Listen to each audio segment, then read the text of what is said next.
This is Famous and Gravy, biographies from a different point of view. To participate in our opening quiz, email us at hello@famousandgravy.com. Now, here's the quiz to reveal today's dead celebrity. This person died 2012, age 48. For much of the 1990s, she turned to acting. She's responsible for the best-selling soundtrack of all time, a record that holds to this day. Best-selling soundtrack? It's a girl. I like that. But That soundtrack. Yeah. Well, is it Olivia Newton-John? It is not Olivia Newton-John. Oh, okay. In the 2000s, her personal life and marriage became a fixture of tabloids. That's so many. That could be so many people, and so many people that are still alive. Brittany Murphy, but I feel like the timeline is wrong. Not Brittany Murphy. She was the daughter of a singer who had backed up Aretha Franklin. No. Oh, baby, I got it. Ooh. But, not. She was 48. Her range spanned 3 octaves, and her voice was plush, vibrant, and often spectacular. The best-selling soundtrack is not made by some 48-year-old woman. Obviously it is, but I'm thinking like Chariots of Fire. I'm thinking Saturday Night Fever. Her hits include I Wanna Dance With Somebody and her signature song, Dolly Parton's I Will Always Love You. Oh, Whitney Houston? Whitney Houston? Is it Whitney Houston? Fucking Whitney Houston. Not Whitney Houston. That was the wrong time. Right. Today's dead celebrity is Whitney Houston.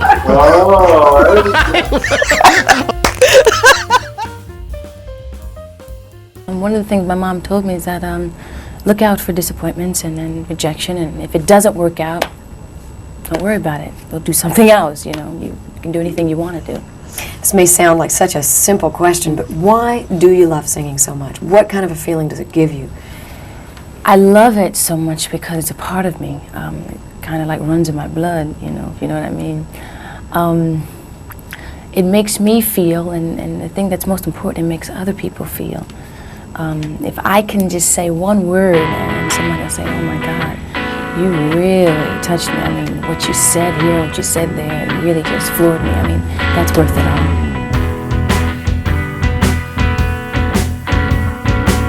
Welcome to Famous and Gravy. I'm Michael Osborne. And I'm John Watts. And on this show, we choose a famous figure who died in the 21st century, and we take a totally different approach to their biography. What didn't we know? What could we not see clearly? And what does a celebrity's life story teach us about ourselves? Today, Whitney Houston died 2012, age 48. How you doing, man? I'm doing okay. It's been a rough... This is hard doing it's hard the research on Whitney. Yeah, no, but I've been preparing for this moment my entire life. This is it. As soon as I leave here, I think I just float to the heaven. I think that it's like an assumption. Like this is the culmination. Body and soul go up. This is peak John. I think this is all I needed to do on this earth, and then I'm good. When I proposed Whitney Houston, you got a little emotional. I think I actually screamed. Because I didn't know that this was available to me for some reason. Yeah. But here we are. So I should say John Watts has appeared in a number of previous Famous and Gravy episodes. You were with us for Steve Irwin, Jerry Springer, Richard Simmons, one of my favorites, Michael Crichton, and Sinead O'Connor, and now, of course, Whitney Houston. Do you have, a couple questions. This is my comeback. Yeah. Do you have a master's degree as a librarian? Yes, library science. That's really cool. Old school. Oh, yeah, but I mean, why? Like, why does... what led you to that? Lord, I don't know. No, but you must be a book person at least. I mean, I love books, yes, but I think so. Is that part of it? I think if you are uptight in any way, and there's a place for you in library science. There is a place for you there to just sit in a tower and organize things. But did you want to be a librarian when you grew up? Was that part of it? Oh God, no! I wanted to be Whitney Houston's backup singer. Okay. If you have a singer like Whitney Houston, there is something about about these songs where I think if you can be in a car listening to I'm Your Baby Tonight and you can sing with like that kind of ugly backup face, like yeah. looks like I'm fatal, I'm ready and able, and you got that face going, and you get like there's something about that unleashes it is liberating. It is a freedom that I don't know, I enjoy. I have a real theory about freedom and liberation that I want to bring into this conversation. And I think it's going to make for a good back and forth about Whitney Houston, because I think there's a lot to this story about some of those themes. Okay, you've been listening to her music. Like, tell me you have not queened out at least once or twice listening to one or two songs. I wanted to and didn't, but I think that speaks to my take the finger in and go. I did not. I did not. You didn't do any of this. I should have. No, but What song would you do it to? I think I'd probably go with. That's a good question. I think I probably would go with I Will Always Love You. I'm sorry. I know how overplayed it is, but her interpretation of it, the Dolly roots, and even like to this day, the drum beat that you hear right before she goes for it. Yeah. Really, like, to this day, still is like, okay, I can't deny that's powerful. Right. You know, I mean, you're going to be singing your face off. I'm going to break my voice. I am going to sing your face off in the car. Stretch my throat, and I just won't be able to talk for a week. The image in my head right now is just, I mean, it's pure joy. Let's do this episode. All right. Category 1, grading the first line of their obituary.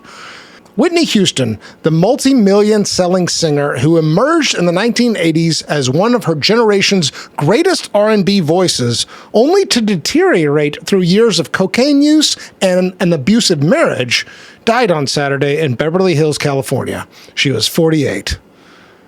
Oh. John, initial reaction. I want him to come down here and say that to my face.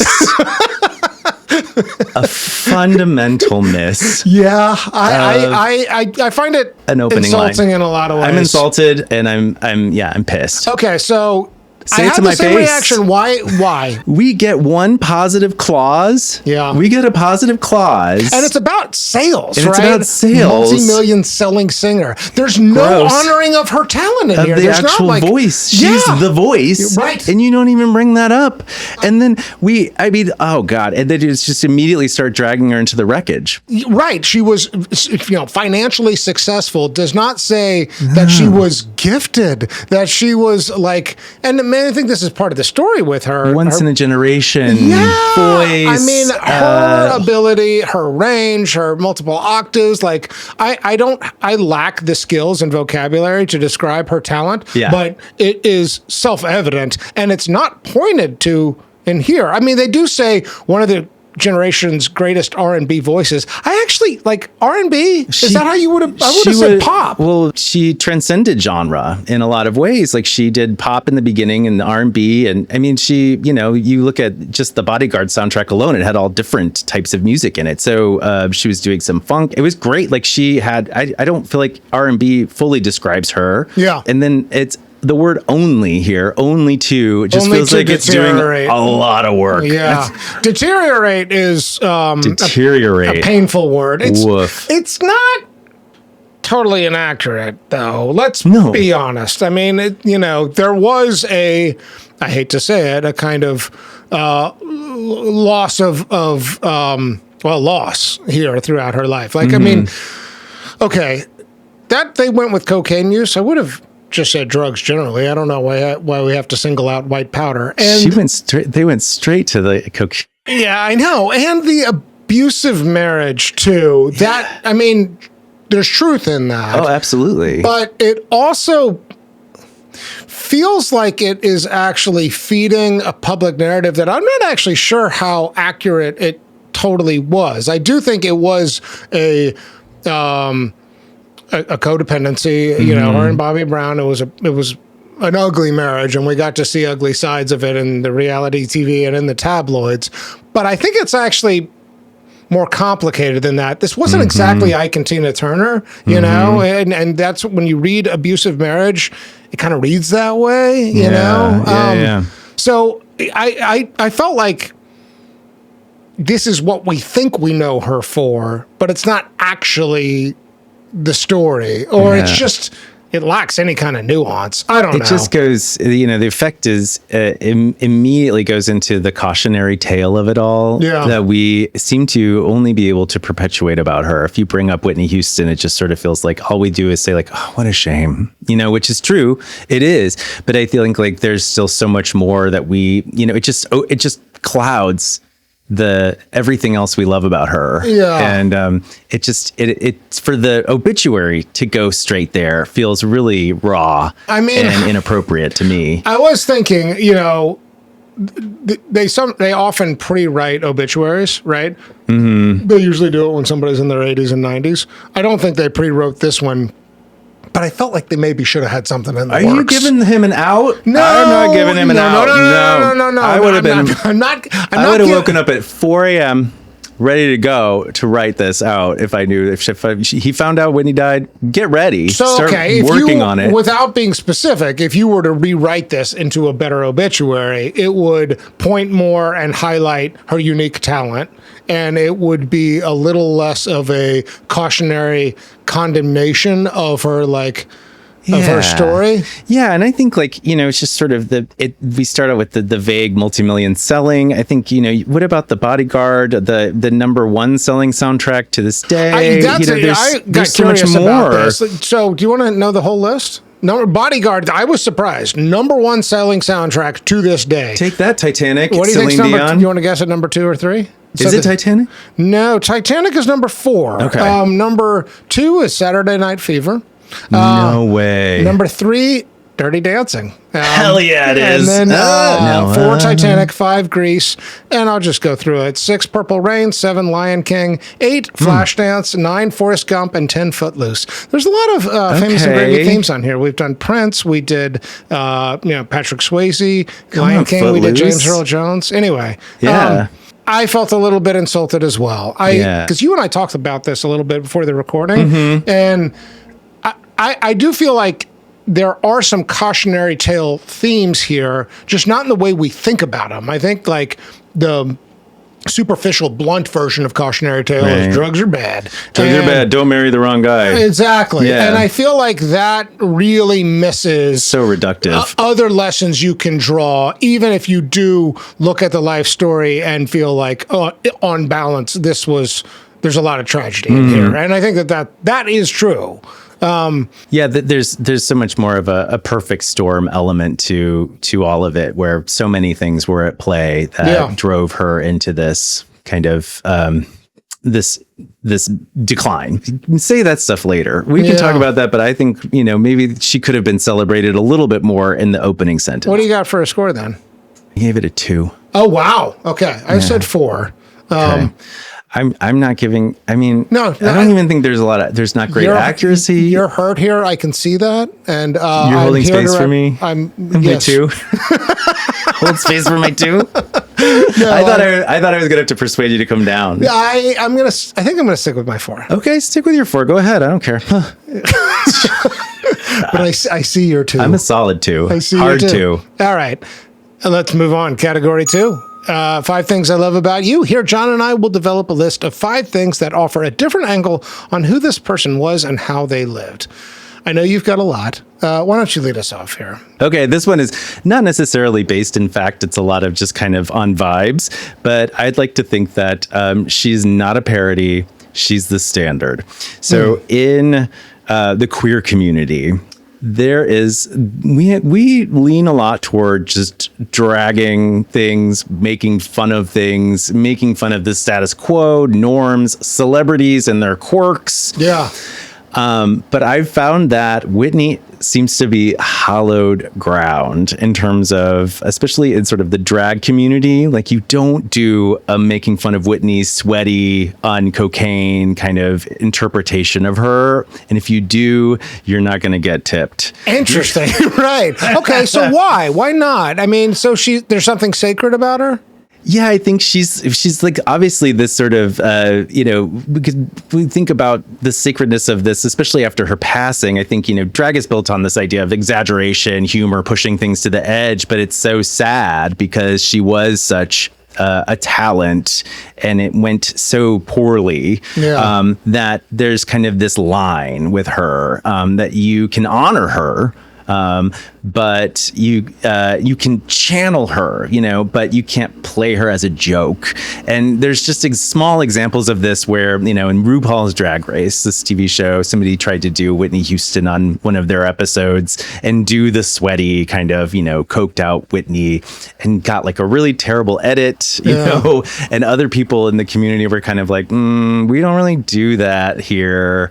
And I think there's just every time I've ever seen somebody do a Whitney Houston song as a drag performer, it's typically out of respect. Does this, I don't mean to overly center this or talk about it too much, but there are very credible reasons to believe she was closeted in some ways. That this woman, Robyn, who wrote a book, who said Whitney and I were lovers at a younger age. Robyn, a very handsome woman. Yes, and very... And preceded Bobby Brown, but was part in their courtship, but was like part of the inner circle for a lot of Whitney's life until drugs sort of took over. Led the entourage, right?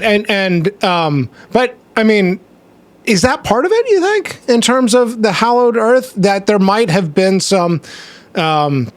Part of her that was closeted because her family would not have accepted that. Right. And that's pretty clear. That's evident based on their, sort of religion. Yeah, and I think that's also part of it. Yeah, that we protect our own. Yeah. And so knowing that about her bisexuality, right. Would have, I think, which I did not know, by the way. It was rumored even at the very beginning of her career, and they were like the family was trying to shut it all down, and Clive Davis was trying to shut it all down. There's actually a lot of this. This actually bleeds pretty well into my thing number 2. Yeah. So maybe I'll just go there. I have my thing number 2 was She's Every Woman, and here's I'm every. This is the thing. I forgot to point out. I can't believe you're wearing a Whitney Houston shirt. I'm wearing a Whitney Houston. When did you get the shirt? I got this like years ago. I usually wear it, around the house. It's a great shirt. It's a great shirt. So and it does capture the princess presentation of her. Yes. Right? And okay, one thing that happened for me as I was getting ready for this episode is like, I can't believe how many of these songs I know. And not just like kind of know, like know all of the lyrics to. Yes. I never bought a Whitney Houston album. I can't point to any of my friends who would have said, I just picked up a Whitney Houston album. And something about the ubiquity of her in a pretty critical phase of my life. In the 80s and 90s? Yeah. Right. Especially 80s in a way. But I guess I did listen to a lot of pop radio. But so, okay, She's Every Woman. What I mean with that is that image and reality were never the same. She is presented as this, princess, as a symbol of purity in a lot of ways at a young age. And she, even before she got famous, like in her 16, 17, had a reputation as a party girl. Yeah. And it's not like she first did drugs once Bobby Brown showed up, which was part of this public narrative. I like that what you think you see is not who she really is. It is that gets problematic, obviously, and I think that part of what I see in her story and her struggle and her journey with addiction is on some level an inability to know herself and be at peace with herself. But I am sort of, interested. Actually, here's the thing I really love, John, and it's more of a lesson that's universal to me. I think we all deal with this on some level. I think we all have a story of who we think we're supposed to be and who we actually are, and reconciling those stories in ourselves is like the great project of adulthood and to some extent spiritual growth. And I like that she's a complicated person. She's every woman. A little bit of a funny thing to love, but I'm impressed with her complexity. Yeah. Do you know what I'm trying to get at? Yeah, it's sort of like, if there's something about me too, and I think personally, just that I need, if I'm going to be friends with someone, I need them to be a little f***ed up. to Yeah, be. yeah, You know what I mean? Like, I need you to have a problem to bring to the table. Otherwise, what are we going to talk about? What are we doing here? Yeah, I'm going to talk exactly. about our lawns. I can't, like, yeah. I mean, this is, I think, what I mean by the universal lesson is that just about anybody I meet, I don't do this, but I think it would be a healthy attitude for me to have with any new encounter. What I think I'm saying and who's actually there are not the same thing. Yeah. And that part of what is interesting is to try to resolve, on some sense, that what we see and what we see on the outside and what's actually in there. Yeah, and I think it was then sort of halfway through her career, it felt like the mask sort of fell a bit, right? And she could just kind of be herself. Yeah. And that, to I think some extent, really disappointed people or something like that she wasn't this pop princess or prom queen that she was initially sort of slated to be, and or that we like almost cast her as, as she was packaged to be on some level. Through the Clive Davis machine, right? And her parents, and they kind of wanted this, squeaky clean image, but she was allowed to be herself, and that's really the Whitney I love. You know, like it's that messiness of and the way she was with interviews later on in life, I thought was more spectacular to watch and see inside her than any of the earlier things. Nothing prepared me for the icy, tense atmosphere at our interview in New York, promoting her new CD, My Love Is Your Love. Whitney arrived an hour and a half late, gave the evil eye to everyone in the room, and, in an act of defiance in an elegant setting, kicked her shoes off and stuck her stocking feet on the table. Did you just pick the wrong business? I'm in the right business, just wrong people. Well, what do you do about that? You don't. You do what you do. You sing. You sing on them. You sing them underneath the floor. I think that her fame at a young age and her really like unprecedented success, and the fact that she was told by her mother, who herself was successful gospel singer, backed up Aretha Franklin, you have a gift from God, and that was a key part of her story that I feel like she never quite got to sort of explore and take complete ownership of that on some level. Anyway, I think that some of those ideas will come up more as the conversation goes on. Why don't we go on to number 3? What do you got? I gave proof through the night that she was that girl. Okay. This is in reference to the Star-Spangled Banner? Yes. I just need everyone to really understand that Whitney Houston made the Star-Spangled Banner a hit song. 1991 Super Bowl, and I don't even believe in sports, but this was an iconic moment. I'm constitutionally incapable of accepting sports into my life. It's too complex for me, so I don't believe in it. But I think that this was such a huge moment. It was not just a great performance, but it was a single that charted. Yeah. Time. Like it is rousing. She takes it to a different place than anybody else. I even more than Jimi Hendrix.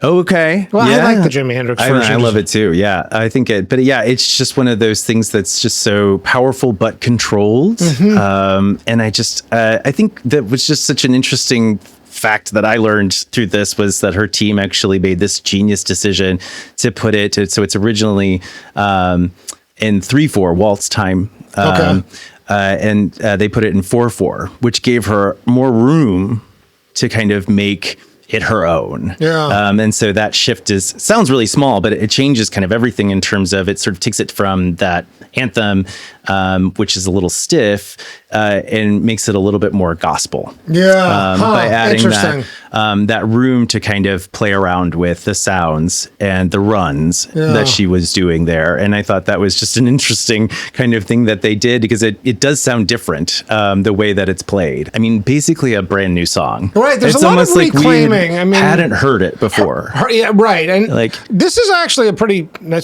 really good segue into my number 4. Yeah. I just wrote Joyous.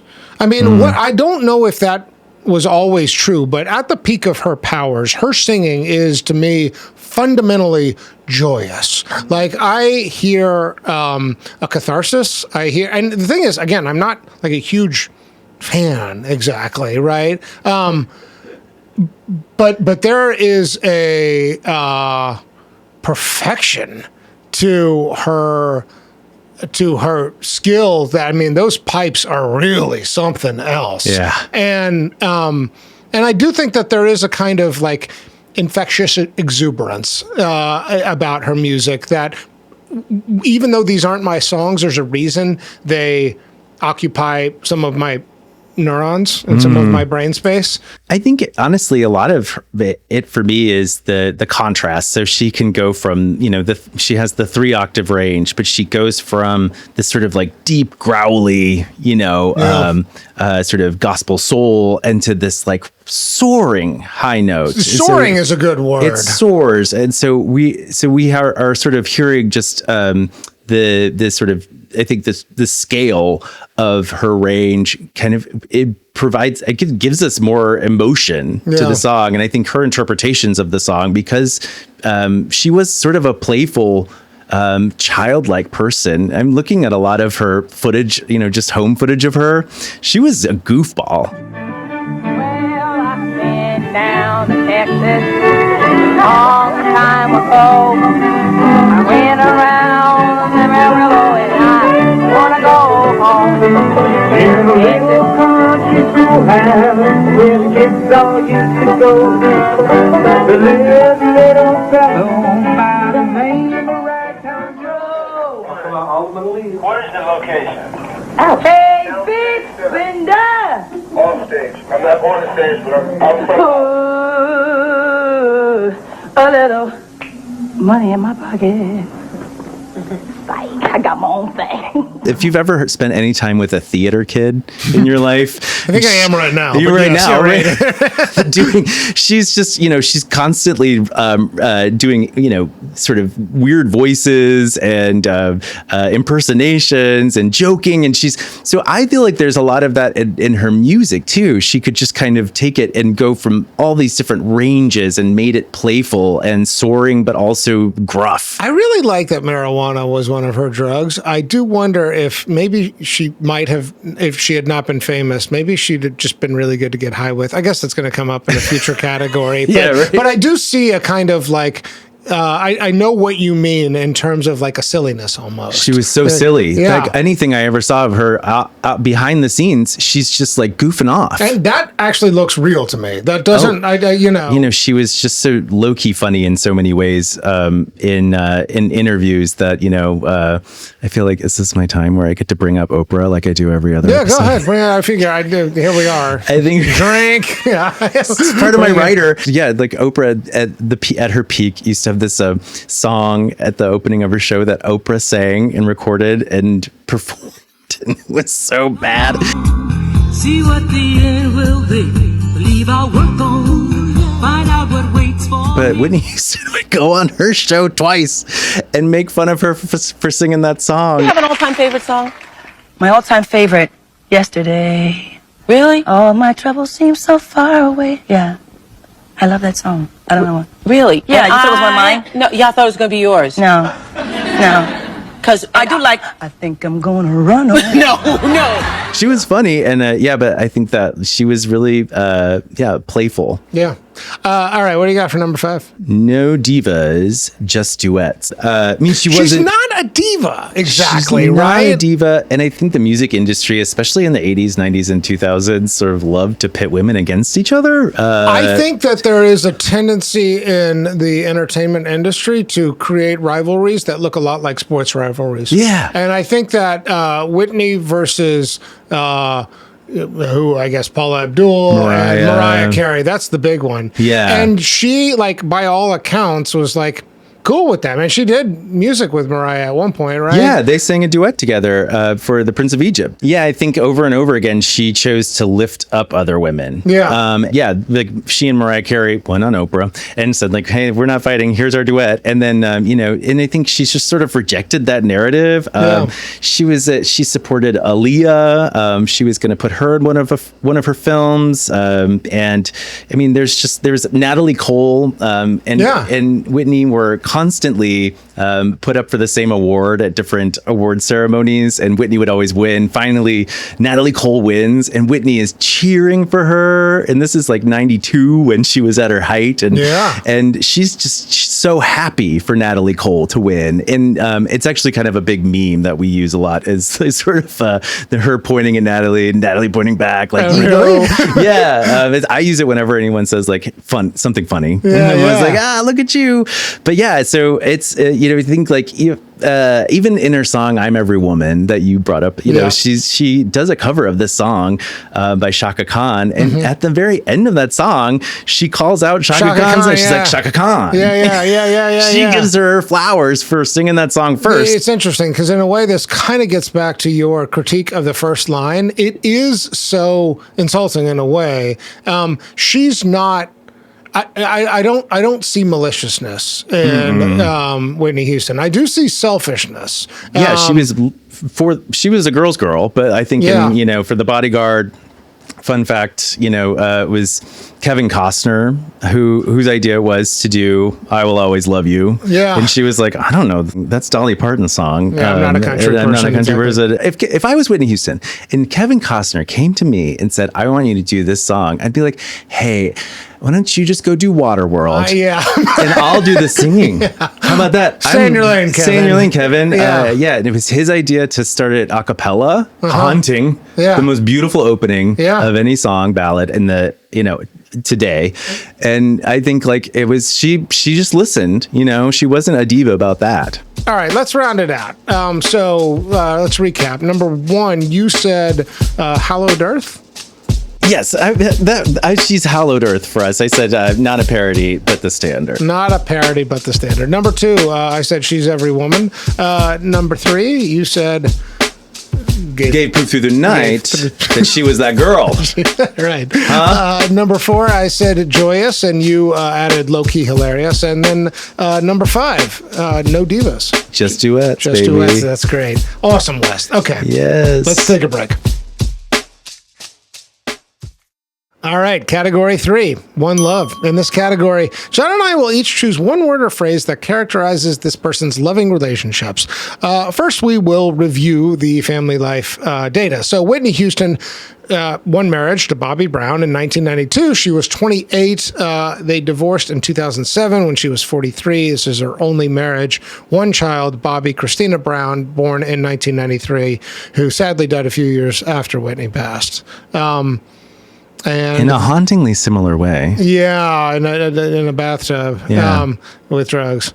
We should also mention, we kind of did earlier, that her mom was Sissy Houston, who backup singer for Aretha Franklin, and reasonably good career as a solo artist. And then her dad was like a civil rights leader of some sort, or a civic leader in New York. Her cousin was Dionne Warwick. Yeah, right. And that gets... She's coming from like a really... She's coming from a little bit of like soul royalty in some sense, right? Yeah, oh, absolutely.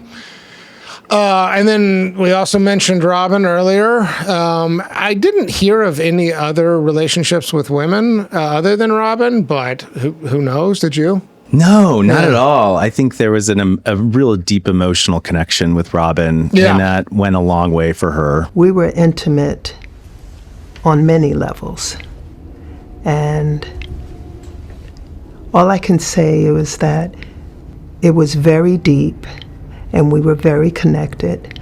They first met when Whitney was just shy of 17, Crawford says. Soon, they were inseparable.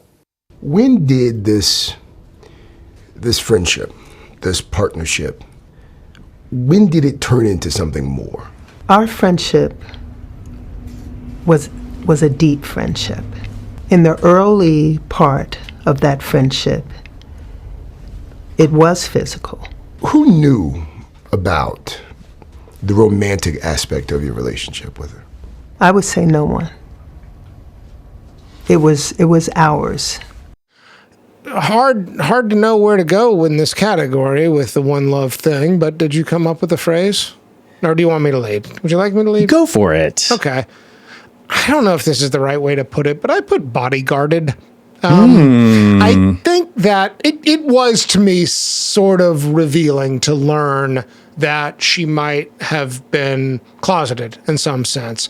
Not because sex is so frickin' important always. It can be.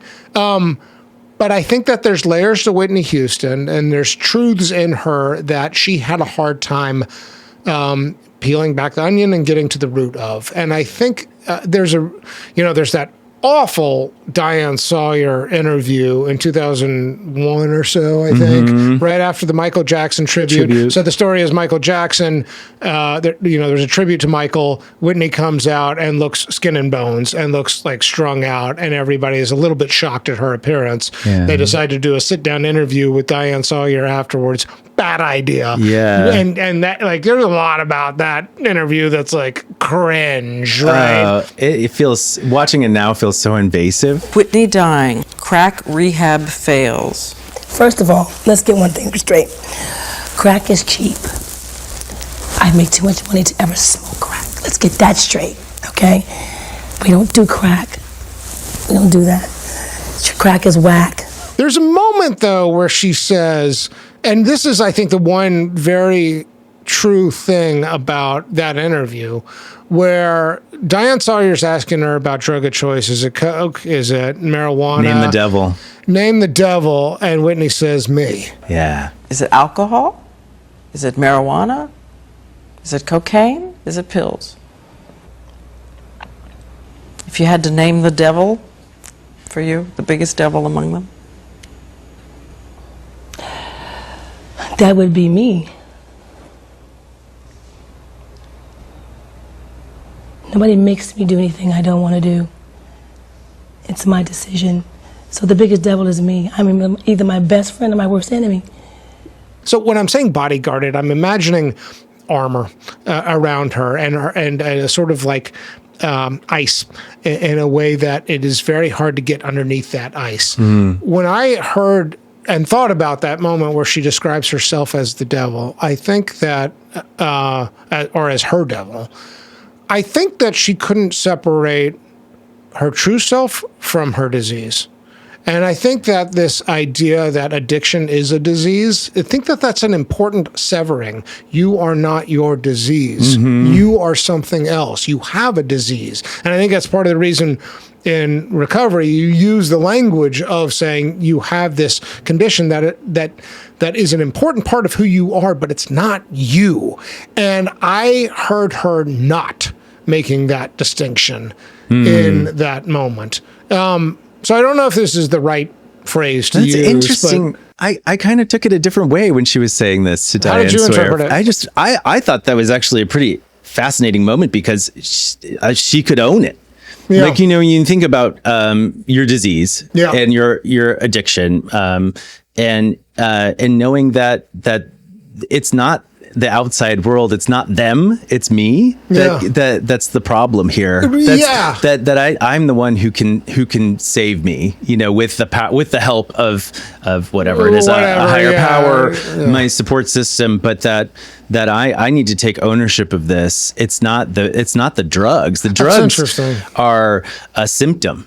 Yeah, I agree with that, John. Both things are true here. Both things are very true. I think you're right that there was some ownership that I am up against myself in here. Right. But that, and I thought it was refreshing. I did too. To hear somebody own something it's been a while. Yeah. Yeah. No, I we don't hear really it very much anymore. I think it's one of the more fascinating moments we have of her. It's great. I think it's really revelatory, but I do think that both interpretations are available here. Agreed. That it is both an admission and a clear statement of what she is up against. It is also slightly off in my read of it, that you are not distinguishing who you think you are from the disease here, and that separating those things out is going to be really fundamental if you're ever going to heal, which she never does. Right. And I wish, if we had somebody in the room at that moment to say, Whitney, you are good enough right now. Yeah. Before you think before Diane you get Sawyer sober. Was the person for that moment? Diane Sawyer. She's so warm. She was so mean. She's really mean. When she brings up her dad, and she's like, "Oh, the dad who walked you down the aisle." I was like, God, who sued her for $100 million. Yeah, who was at the time suing her. She's like, this is part of what I think Whitney's up against her whole life is that she's born into royalty, entertainment royalty on some level, and her mom actually has a pretty good idea of how she can achieve success and guides that, and she ends up, with this producer, Clive Davis, right, who really does play the cards well in terms of the product of Whitney Houston and casting a wide net. And, Whitney gets to a point where the fame's there, the accolades are there, the success is there, and that's not internally validating. Right. And that's when the drug story really takes hold. In that sense, it is cautionary. Yeah. All right. What did you have for One Love? I had, Didn't We Almost Have It All? Of course. Okay, so I don't just see love. I see this idea of love as the thing that's supposed to fix everything. Yeah. Right. So I think she had that idea in her head, and a lot of us do, this sort of Disney idea that once I get to the marriage and the kid, I'm going to get it. I'm going to get it together. This will all settle in, and I'm going to ride off into the sunset. That is such an experience I had where I think the mind of someone in recovery is if I can just get this one thing outside of myself, then I'll be okay. Yeah. And then you get it, and the shine wears off immediately, and it is the most insidious thing in the world. But I think that's what we're all taught in a way. Right. That you find the person, you build a family, blah blah blah. And Whitney had that, but she had that husband and the daughter, but it wasn't going to save her. Right. Yeah. And in fact, it was not ultimately the love that she needed. Yeah. I was so weak to him. I was so weak to the love. And I was so weak to is this love? What is this? What am I into? Were you weak to him or were you weak to the drugs? Because the world's perception is that you were weak to the drugs. He was my drug. I get it. Mm-hmm. He was my drug. I didn't do anything without him. Mm-hmm. Mm-hmm. Mm-hmm. I wasn't getting high by myself. It was me and him together. Mm-hmm. And then it was that we were partners. Mm-hmm. And that's what my high was, him. He and I being together, and whatever we did it together. No matter what, we did it together. Because you were his wife. Yes, and he was my husband. I'm gonna make this happen. We're gonna make this work, and that's the way it was. And God, to sound corny, but there is this whole idea of, you really need to love yourself. I think she had so much shame from different perspectives, from the industry, from kind of ruining her voice that was God-given. She had sort of smoked her whole life. Yeah. And she kind of love that about her, actually. I love that. Oh my God. Yeah, we'll talk about it because I'm definitely bringing that up later. But yeah, I think it's just that hits so hard to me that you have the thing that's supposed to make you think, is going to make you okay. I mean, and it doesn't do it. Part of how I see her struggle is that she is given this talent that nobody else has. Yeah. Sort of like what I was getting at earlier, that she couldn't separate the disease from herself. She also probably couldn't quite separate the talent from herself. There's expectations, obviously, that come with it. What is a God-given talent? There's no way of understanding that. There's no other way of understanding that, I don't think. And especially if you're raised in the faith the way she was. Yeah. And her mother was saying, God gave you this gift. And I think she's in her head about am I using it right? Am I playing it well? Am I doing what I'm supposed to do? And she is told that by doing this, she is shown by doing this that you will get fame, you will get money, you will get a man, you will get, whatever, those external things. And I would imagine that if you get to a place where that you still have internal needs that you don't understand, that would be unbelievably confusing. And yeah, and it's so disappointing. I mean, all of those things actually pretty much metastasized her disease, Yeah, right? exactly. Like it got worse. Exactly.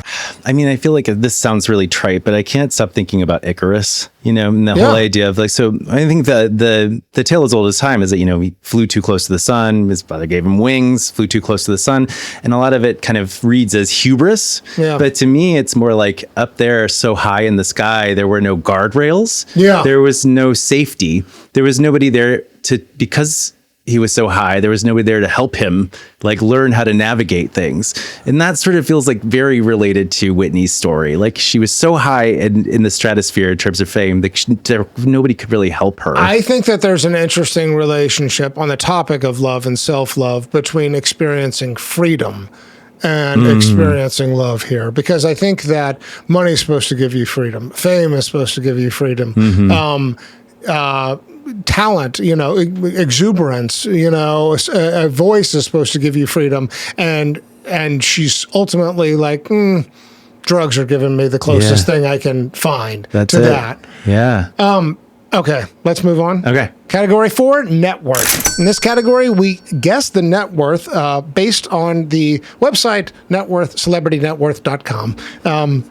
We write down our numbers ahead of time before we reveal. Finally, we will place this person on the Famous and Gravy net worth leaderboard. So, this was hard because it was clear she did very, very well for a long time. But then the way they tell the story is that she's kind of out of money towards the end and has to go on tour to pay for rehab. I think I'm way too high. I think I'm way too high, but we'll see. All right. John Watts said 20 mil. I'm being hopeful. Yeah, no, it's fair. Michael said 15 mil. Yeah, okay. So there we go. Okay. The actual number for Whitney Houston net worth is 20 million. No way. Yeah. Oh my gosh. Well done, John. I think you need. I think you should have a Superman moment.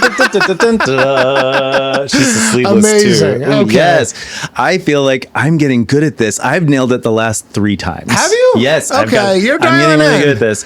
I didn't cheat, but yeah, that's what I was thinking because of it could have been a lot more. I'm glad. I hope this number is true. Hey everybody, it's Michael. I'm going to interject for just a quick second. After the recording, I got really curious about the net worth number. I looked again, and Celebrity Net Worth actually has Whitney Houston at negative 20 million at the time of her death. So not 20 million, but negative 20 million. However, the estate has actually really grown in the years since with sales and with selling of her property to over 100 million. For simplicity's sake, we are just going to take the absolute value of what Celebrity Net Worth has to say. So we're going with 20 million. It's a good enough number. Let's get back to the recording. Let me just put it I that hope so way. too. I think there were a lot of assets. I will also at the end. there must have been. Maybe we're not actual cash. Okay, but the 20 million net worth leaderboard, like the dinner table, is really good. Okay. This is the best number these days. So also at the $20 million net worth dinner table. So this is what we imagine in this category is that you get to have dinner with all of those who landed at the same number. Yeah. And that is your dinner table. The other ones who are here include Toni Morrison, Richard Simmons, Stephen Hawking, Betty Ford, James Garner, Curly Neal, Maurice Sendak, Gary Shandling, Tom Wolfe, Gene Wilder, Eddie Muddy, Sidney Poitier, Rodney Dangerfield, and Leslie Nielsen. Oh, fun. I know. What a fun table. What a fun table. Whitney gets Whitney to have. will love that table. Oh my God, right? She's going to cut up with those comedians. I think she's going to have a good time. And That's right. Richard Simmons. And she can be like, Richard, you should have done some drugs because we had the same amount of money. Yeah, you missed out. He was I don't think he drank. All right. Well, I want to believe it. Whitney Houston, $20 million at the net worth dinner table. Good for her. Good job. Okay. Let's move on. Category 5. We've changed this so that it's now Malkovich Malkovich or Tiny Trophy. So you can choose a small award that you want to give to Whitney Houston, or you can pick a moment in her life that you want to hone in on.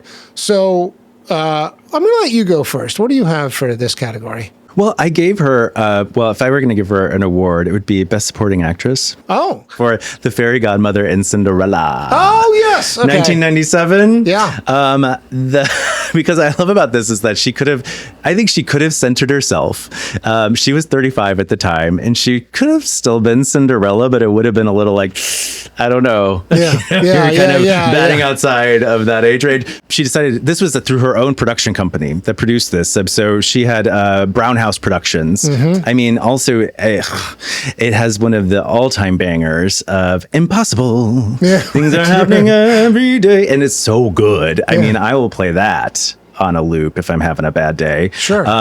She kind of played a lot of serious roles in other movies, right? So for this one, she gets to be kind of light and warm and playful, which she was in real life. And it's and I think you also there's footage of she and Brandy recording it, and she's kind of motherly to Brandy and kind of like showing her, the ropes because they're singing together, and she's kind of like, "Come on, girl, keep up." Like, it's like, can you imagine singing with Whitney Houston if you're a brand new singer? Like, I mean, so I just think it's absolute fire. I love her in this, and I just love that.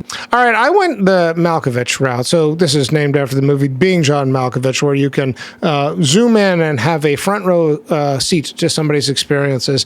I went with, I think it'd be an interesting thing to be behind the eyes of Whitney Houston at the 1989 Soul Train Awards, where she was booed. I didn't know this part of her story, that there was stigma around being a quote-unquote crossover star, and that there at that moment was a rejection from, or perceived rejection from, black audiences. It's also at that award ceremony that she first meets Bobby Brown. And I want to know what it's like to begin to feel that backlash for why are they hating on me, and also have a, oh, who's that guy kind of moment. Who is this like bad boy who, represents a certain kind of rebelliousness that I think that attraction there was real. I think that the two of them were like, there was some real sparks. Now, I think the whole story about him being a corrupting force, I don't think that's true exactly, although I don't think he was necessarily a helpful participant in her well-being. To put it lightly. No, he didn't get her hooked on drugs, which is the big thing. The coincidence of that feels kind of like I want to know what she's going through in that moment. Because this is right before Bodyguard, but she had that string of incredible hits and albums. More than the Beatles. More number ones than the Beatles. Yeah. I mean, it really is hard to overstate just how successful she was. So I want to know what that moment's like. Yeah. I want to understand the inner conflict in her, and I see it coming to a kind of crossroads in that moment. She and Bobby Brown, if you watch them sort of hang out in those movies, they're the same person. They're both equally goofy theater kid. Goofy kids. Then they really did have an attraction, but everybody was like, no, she's doing this to boost her image, to make her more R&B. Right. And then she came out with I'm Your Baby Tonight, to be more. So it was like, it was all sort of too perfect timing in a lot of the public's eyes. And I think that, maybe there isn't such a, we try to make up all of these narratives behind things. And it's like, sometimes things just are the way they are. Yeah, you're right. Exactly. It's not like she was plotting. Right. I think that's that night must have been intense. I definitely wouldn't have been looking for a man after I got booed. I would have been like, I hate everyone. I mean, I don't think I would have been looking for a man. Hello, you were looking for Bobby Brown. And Bobby Brown at that time was pretty fine. Yeah. He had that Gumby haircut. My prerogative. I remember that moment. I do think, though, I would have been. If I'm feeling a lot of confusion and potentially self-judgment, that I think I would have been looking for some vulnerable in a way, some solace in a. I think so. I think that goes along with what we were talking about earlier. Was that she was always kind of looking outward for something that would fix what's going on, as it were. Yeah. All right, let's take another break.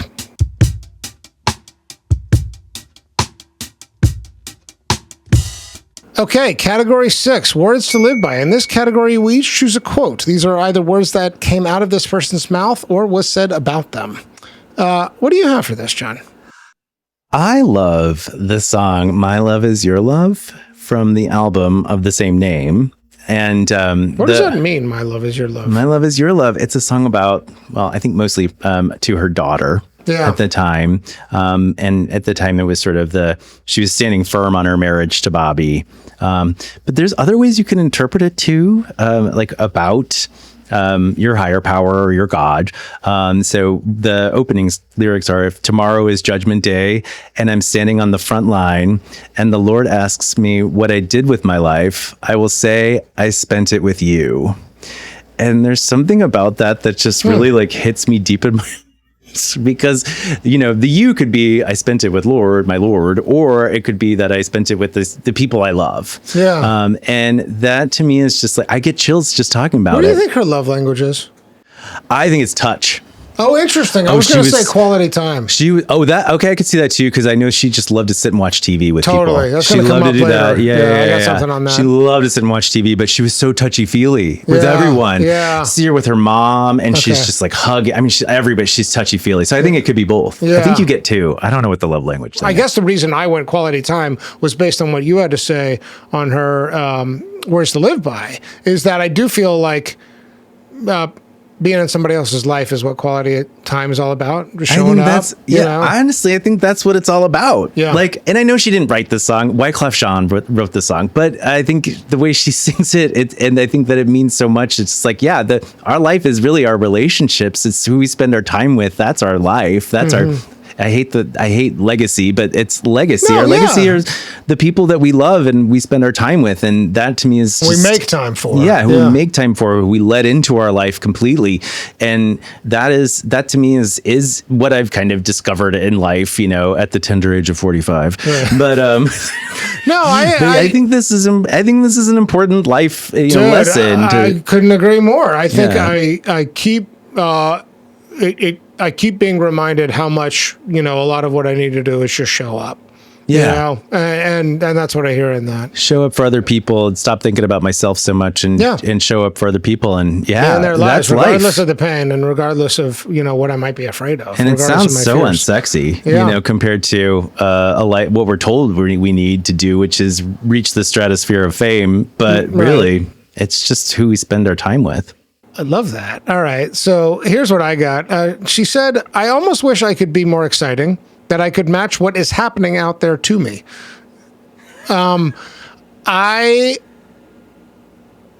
think that part of what she's up against and part of what we're all up against is we need our lives to be interesting.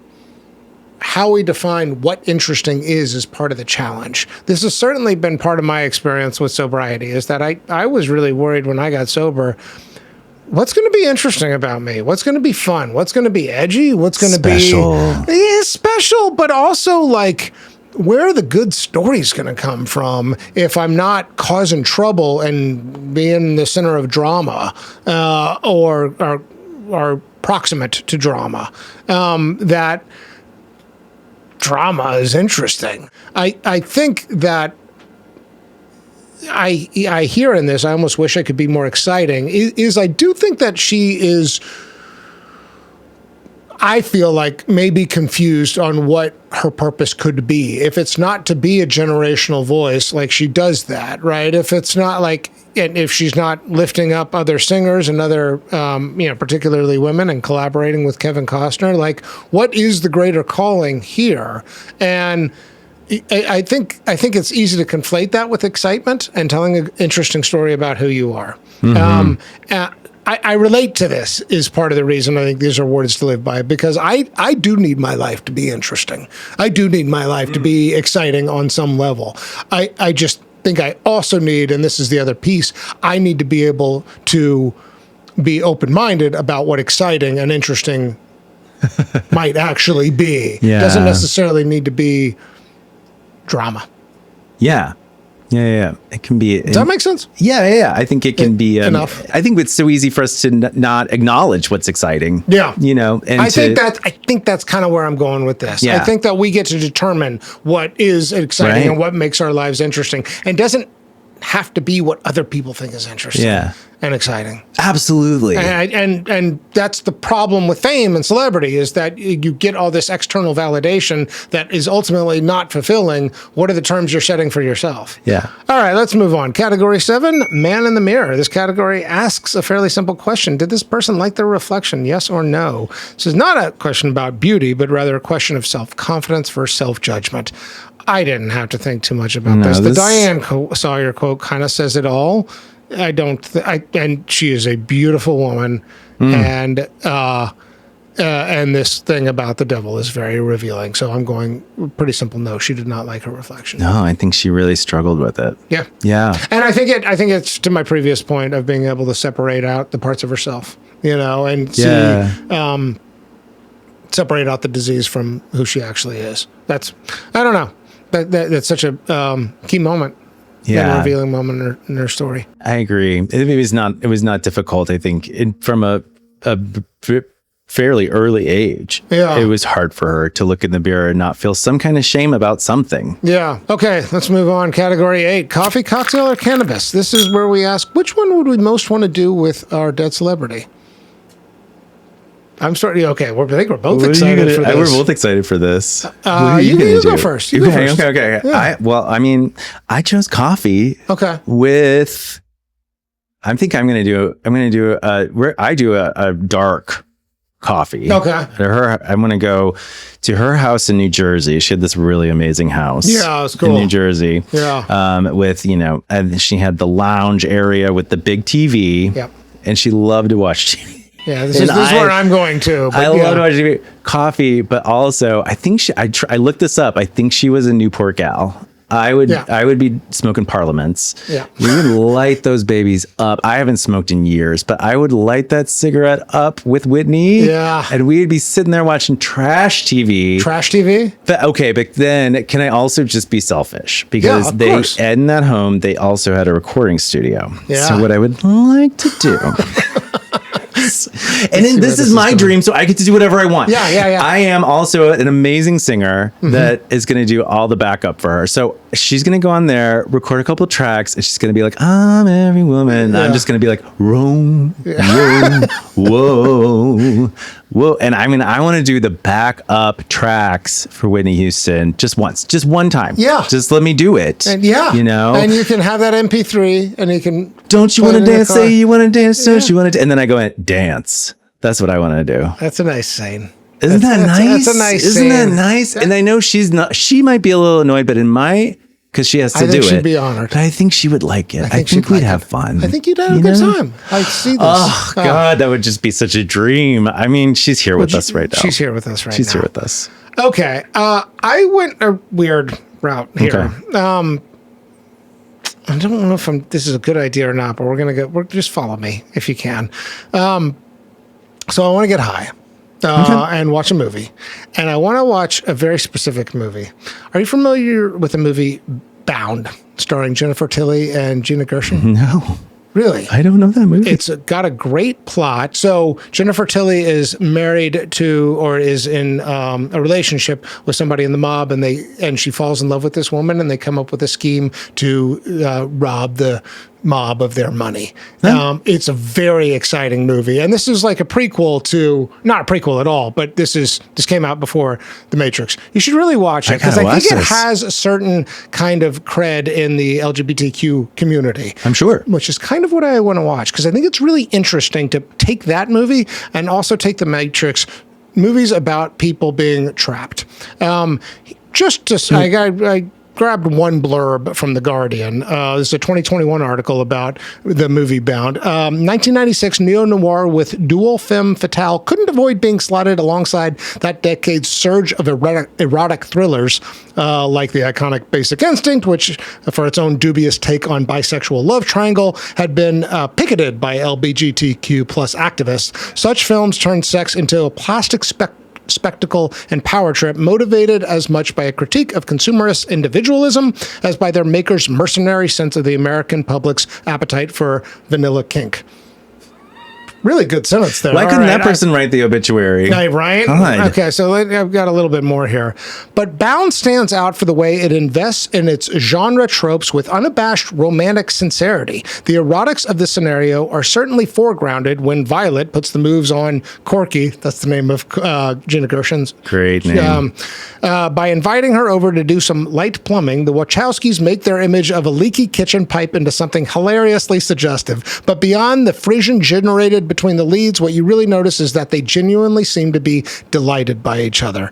Whereas other erotic thrillers had a sometimes self-reflexive misogynistic tinge, Bound's feminist implications are unmuddied. These women want out of patriarchal mob society, and the film wants them to get there.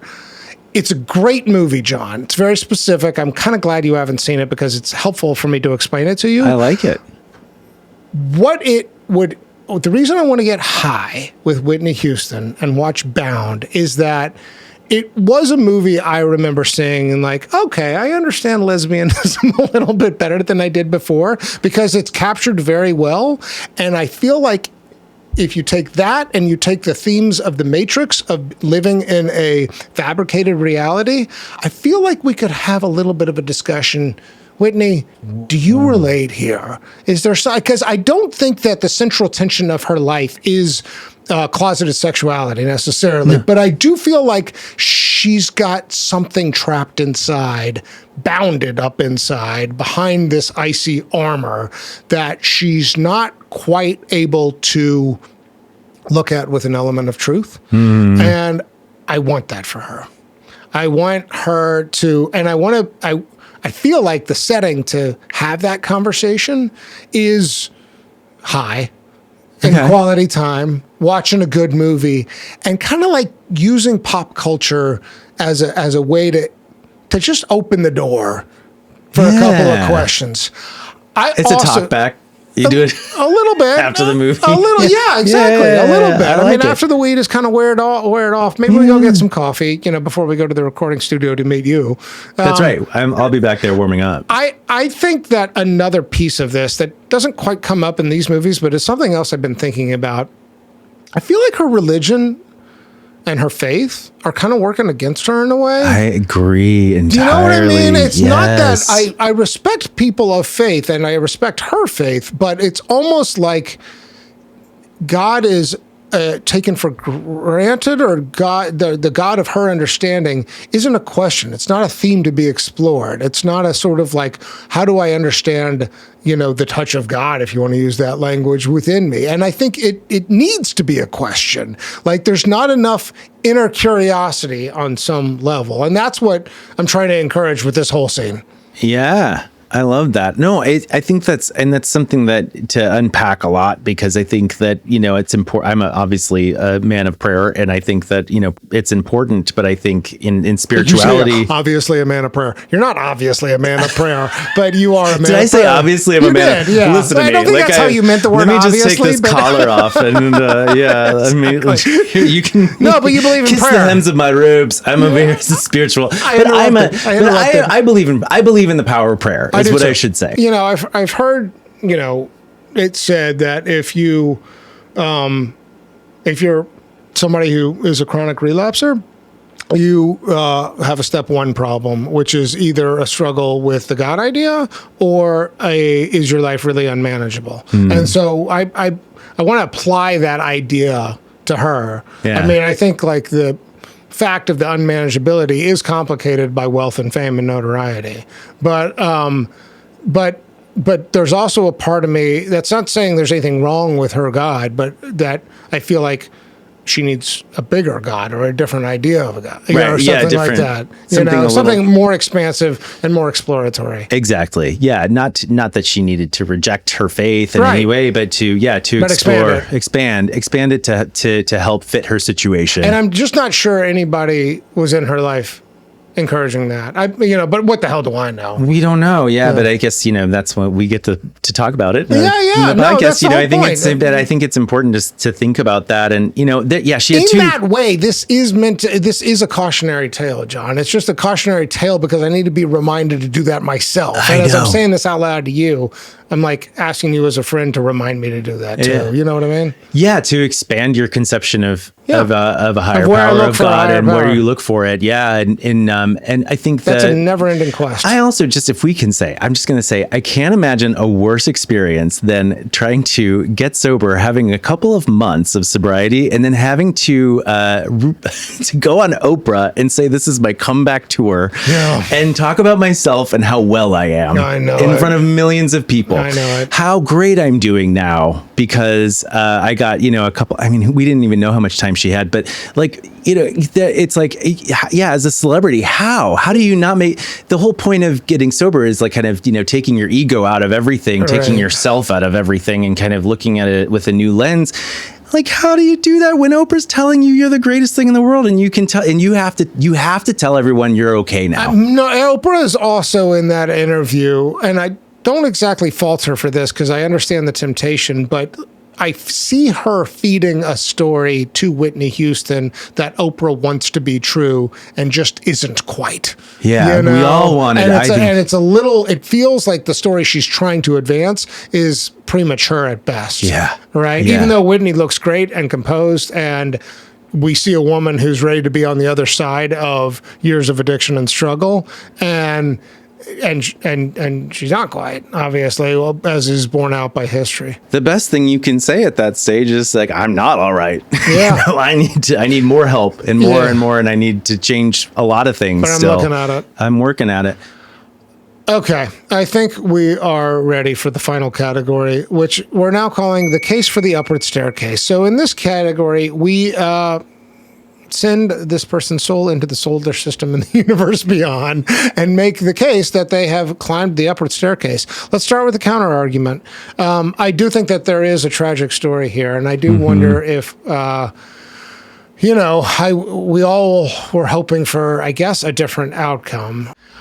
I don't know. I think that we all die imperfect, I think, John. I don't think we ever good. Yeah. And so I feel like those expectations we have of anybody else, but particularly somebody touched with this kind of musical talent, are even more outplaced than normal. So,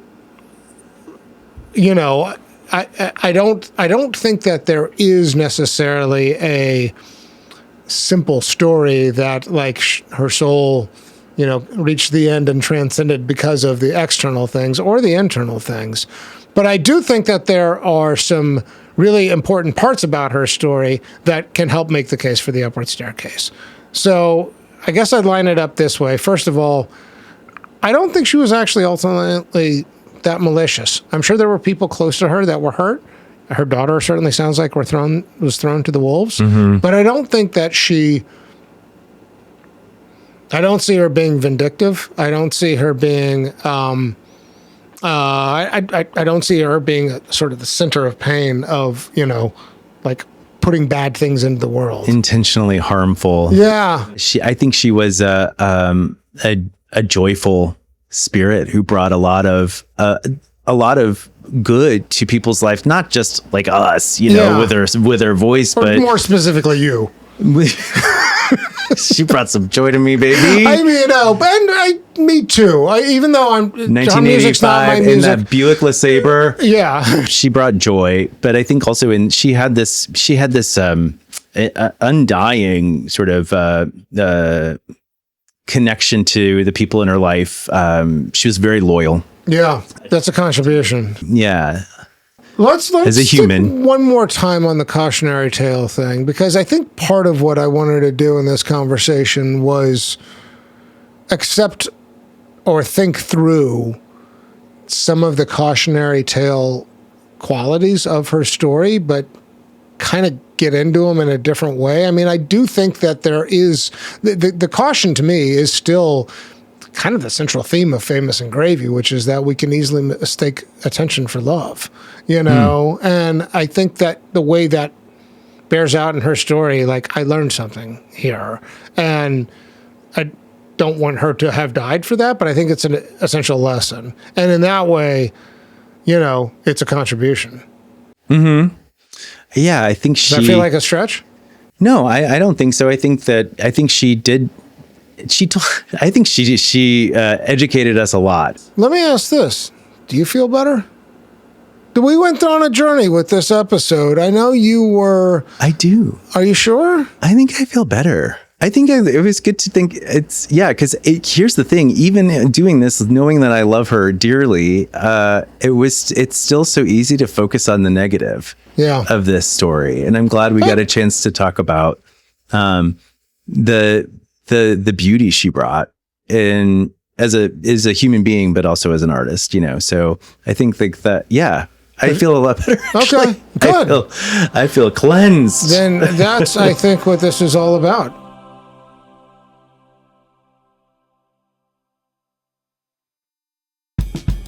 Plugs for past shows. John, if people enjoyed this conversation with Whitney Houston, what else should they listen to from the back catalog? You know what I'm going to say. Aretha Franklin. Oh, that's funny. Yes. I see. I was going Donna Summer. You were going to go to, okay. But I don't know if those are a little too on the nose. I was also thinking about Philip Seymour Hoffman. I was going to say that too. I knew it's very on the nose to do Aretha. But the God-given talent and the struggles with addiction, I think that there are some similar themes there that if you enjoyed and can handle those episodes, that I feel like we were able to navigate into their humanity with both of those. So I'm actually going to go with Philip Seymour Hoffman. So deep down, I knew that was where you were going, so I took the L and I went Aretha Franklin. Okay. Aretha Franklin, that is episode, let's look it up. Episode 101, Soul Queen, Aretha Franklin. And the Philip Seymour Hoffman episode was, when the hell is this one? It's in there somewhere. Episode 74, The Masterclass Act.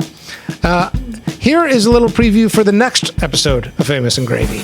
George Lucas wanted him to direct Return of the Jedi.